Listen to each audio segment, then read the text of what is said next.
ఆదివారాలు వచ్చేటప్పుడు మంచిగా దుమ్ము దులిపి తెచ్చుకుంటారు చాలామంది. సిగ్గుపడాలండి, సిగ్గుపడాలి. ఇంతమంది భక్తులు ఇంత చరిత్ర ఎలా మిగల్చగలిగారు తెలుసా? వాళ్ళు చనిపోయినా ఇప్పటికీ ఎందుకు చరిత్ర మాట్లాడుతుంది తెలుసా? వాళ్ళకున్న ఒకే ఒక బలం ఏంటో తెలుసా? స్థిరమైన విశ్వాసం, అన్షేకబుల్ ఫెయిత్. ఏంటన్నది? అన్షేకబుల్ ఫెయిత్, కదల్చబడని విశ్వాసం, స్థిరమైన విశ్వాసం. ఇలా స్థిరమైన విశ్వాసం గురించి బైబిల్కి బయటే కాదు, బైబిల్ లోపలన్నా మనం మాట్లాడుకోవచ్చు. బైబిల్ లోపలైనా అటువంటి భక్తులను గురించి మనం చర్చించుకోవచ్చు. ఉదయకాలం ఆరాధనలో నేను ఇర్మియా గురించి మాట్లాడాను.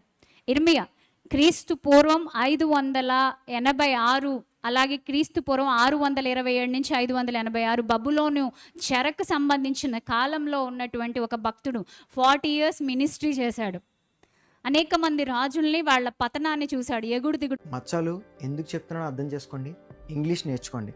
లేకపోతే అందరూ గుర్తుంచుకోండి, నేను యవ్వనస్తుని కదా, జీవితంలో కొంచెం ఎంజాయ్ చేసి అప్పుడు దేవుడి పని చేద్దాంలే, ఎంజాయ్ చేసిన తర్వాత దేవుడి దగ్గరికి వద్దాంలే, ఇప్పుడు వచ్చేది ఏముంది అనుకుంటారేమో.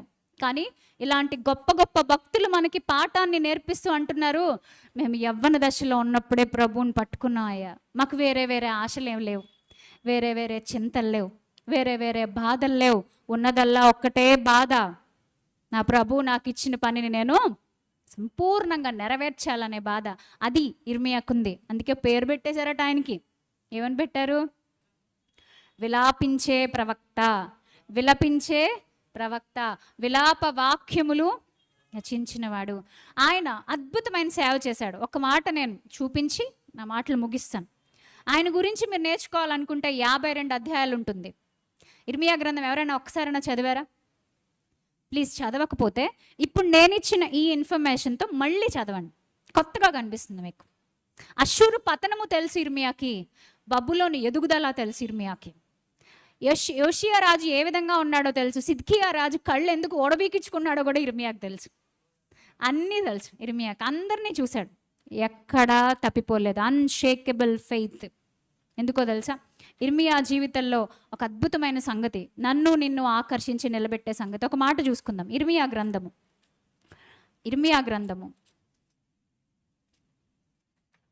యవ్వనస్తుడుగా ఉన్నాడు, నడి వయస్సులో దేవునితో ఉన్నాడు. 52వ అధ్యాయానికి ముందు 39, 40 అధ్యాయాలలో వృద్ధుడిగా ఉన్నాడు, చెరకి పంపబడ్డాడు, గుంతలో వేయబడ్డాడు, ఎవ్వరు లేరు అక్కడ, బురదలో ఉన్నాడు, తినటానికి తిండి లేదు, తాగటానికి నీళ్లు లేవు. ఎవరో ఒక షండు, సమాజం చేత ఏసడించబడుతున్న ఒక నపుంసకుడు, ఒక హిజ్రా అని మనం పిలుస్తున్నాం, లేదా రకరకాల పేర్లు పెట్టుకుంటాం. నపుంసకుడు, ఆ నపుంసకుడిని అసహించుకుంటారు చాలామంది. బట్ హిజ్రా అని పిలువబడుతున్న అతనికి, లేదా వెలివేయబడినటువంటి ఆ షండుడికి ఇర్మియా మీద ప్రేమ పుట్టించాడు దేవుడు. వెళ్ళి ఇర్మియాకి చేయి ఇచ్చాడు, ఇర్మియాని లేవనెత్తాడు. అలా దేవుడు ఊహించలేనటువంటి ఆశ్చర్యకరమైన సహాయాన్ని ఇర్మియాకు పంపించాడు. అలా ఇర్మియాకు పంపించిన ఆ పరిస్థితుల్లో దేవుడు ఆయనకి ఇచ్చిన ఒక వాగ్దానాన్ని మనం చూద్దాం. యవ్వనస్తులారా ఇలా వినండి, మీరు దేవుని మీద ఆధారపడితే, దేవుని వైపు చూస్తే, దేవుని కోసం ఇప్పుడు మీ సమయాన్ని పెట్టుబడిగా పెడితే, మహా అయితే మీరేం కోల్పోతారో తెలుసా? మీ జీవితంలో ఒక లవర్ని కోల్పోతారేమో, ఒక అమ్మాయి వెనకాల పడే టైంని పాపం అనవసరంగా మిస్ అవుతారేమో. ఇది మహా అయితే ఏం కోల్పోతారు? ఎంజాయ్మెంట్ కోల్పోతారు. మహా అయితే ఎంజాయ్మెంట్ కోల్పోతారు. ఆఫ్టర్ ఆల్ అది దేవుని పరిచర్యలో ఇది పోల్చుకుంటే, దేవుడు మీకు ఇచ్చే విజయము, దేవుడు మీకు ఇచ్చే ఈవుల ముందు చూస్తే, ఈరోజు మీరు అనుభవించలేనటువంటి శరీర సంబంధమైన ఈ తుచ్చమైన ఈ క్షణికమైనటువంటి ఆనందం ఏదైతే ఉందో అది చాలా చాలా చిన్నది. కానీ ఇర్మియా అలాంటి మీ ముందు పెట్టుకోండి, యవ్వన దశలో దేవుడి దగ్గరికి వచ్చాడు.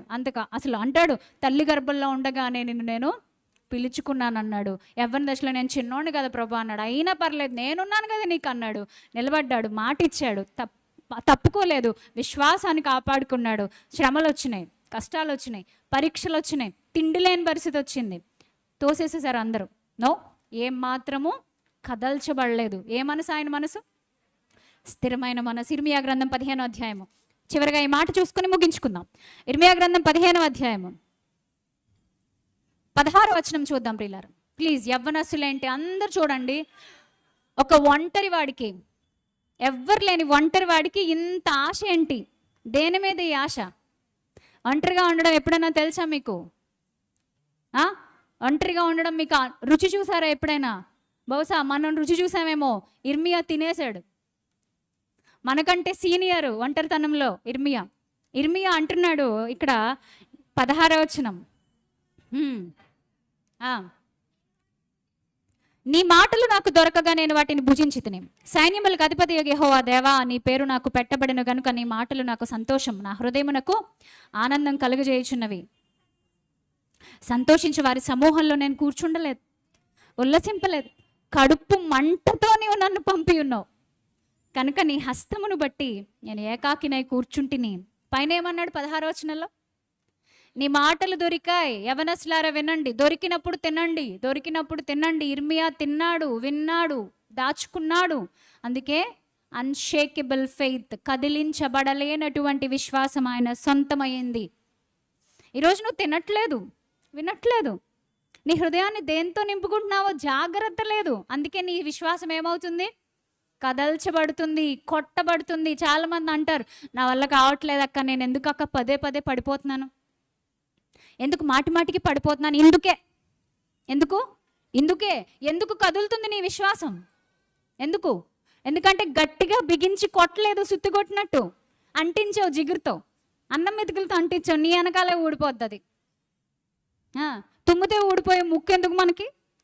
తుమ్మితే ఊడిపోయే లాంటి విశ్వాసాలు అవసరమా మనకి? వద్దు. మన విశ్వాసం ఎప్పుడు ఎలా ఉండాలి?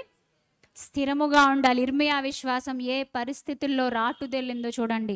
కిందకు వచ్చేసరికి ప్రభు ఒక అద్భుతమైన జాగ్రత్త చెప్తున్నాడు. 19, నీవు నా సన్నిధిని నిలుచున్నట్లు నేను నిన్ను తిరిగి రప్పింతును. ఏవి నీచములో ఏవి ఘనములో నీవు గుర్తు పట్టిన ఎడల నీవు నా నోటి వలె ఉందువు. వారు నీ తట్టుకు తిరగవలెను గాని నీవు వారి తట్టుకు తిరగకూడదు. ఎంత అద్భుతమైన విషయం! నువ్వు తిరగవు. అందుకే నేను చెప్తాను, ఎవరైనా కల్లా పడకండి. బాబు నేనేం చెప్పాను నీకు? కొంచెం నన్ను ప్రేమించవా? ప్లీజ్ నన్ను పెళ్లి చేసుకోవా? ప్లీజ్ నాలాంటి మంచి అమ్మాయి నీకు దొరకదు, మరి ఇంకోసారి ఆలోచించు. నాలాంటి మంచి భర్త నీకు దొరకడు, ఇంకొకసారి ప్లీజ్ దయచేసి. ఇదే యవ్వనస్తులకు దేవుడు ఇస్తున్నటువంటి గొప్ప సందేశం. ఏవి నీచమైనవో ఏవి ఘనమైనవో మాట్లాడితే దీని మీద పెద్ద సబ్జెక్ట్ మాట్లాడుకోవచ్చు, కానీ మీకే అవకాశాన్ని నేను వదిలేస్తున్నా. ఏవి నీచమైనవో ఏవి ఘనమైనవో ఎవరు కనిపెట్టాలి? ఎవరి కాళ్ళు కనిపెట్టాలి. నాతో ఎవరైనా తప్పుగా ప్రవర్తిస్తే నేను వాళ్ళని బ్లాక్ చేయాలి. నీతో ఎవరైనా తప్పుగా మాట్లాడితే నువ్వు బ్లాక్ చేయాలి. నా లైన్ వేరు, నీ లైన్ వేరు. బ్లాక్ చేసింది మళ్ళీ తిరిగి ఇంకోసారి అన్బ్లాక్ చేద్దాం అన్నావు అనుకో, బ్లాక్ చేసింది మూసేసింది నువ్వు మళ్ళీ ఏం చేస్తున్నావు? తిరిగి ఓపెన్ చేస్తున్నావు. గలతీ పత్రికలు అదే అంటారు పౌలు గారు, పడగొట్టిన వాటిని తిరిగి మళ్ళా కట్టకండర్రా. ఎందుకురా కట్టుకుంటారు? ఈరోజు యవ్వనస్తులు కూడా కట్టకండి. పడగొట్టేసేయండి. ఏవి నీచమైనవో ఏవి ఘనమైనవో గుర్తుపట్టండి. ఎవరి వెనక వెళ్ళొద్దు. ప్రభు ఏమంటున్నాడు? ఎవరి వెనక వెళ్ళొద్దు. కాబట్టి ఎవరి వైపుకి నువ్వు తిరగొద్దు, వారే నీ వైపుకి తిరుగుతారు ఖచ్చితంగా. నా చేతిలో నువ్వు ఉన్నావు, నిన్ను పడగొట్ట జాలని ఇత్తడి ప్రాకారముగా నేను మార్చబోతున్నా. ఉందా నీకు మారాలని? నన్ను ఎవ్వరు కదిలించకూడదు, నన్ను ఏది కదిలించకూడదు. నేను ఇర్మియాలా ఉండాలి అని నువ్వు అనుకుంటున్నావా? పడగొట్ట జాలని ఇత్తడి ప్రాకారంగా ఉండాలంటే, అన్షేకబుల్ ఫెయిత్ నీ సొంతం కావాలంటే నీ మనసును దిట్టంగా ఉంచుకో, వాక్యంతో నింపుకో, స్థిరమైన బుద్ధి కలిగి ఉండు, స్థిరమైన ప్రార్థనా జీవితం కలిగి ఉండు. దేవుడు అట్టి కృపతో నిన్ను, నీ కుటుంబాన్ని, నీ యవ్వన జీవితం మొదలుకొని నీ వృద్ధాప్యం వరకు నిన్ను బలపరిచి దీవించునుగాక. ఆమేన్.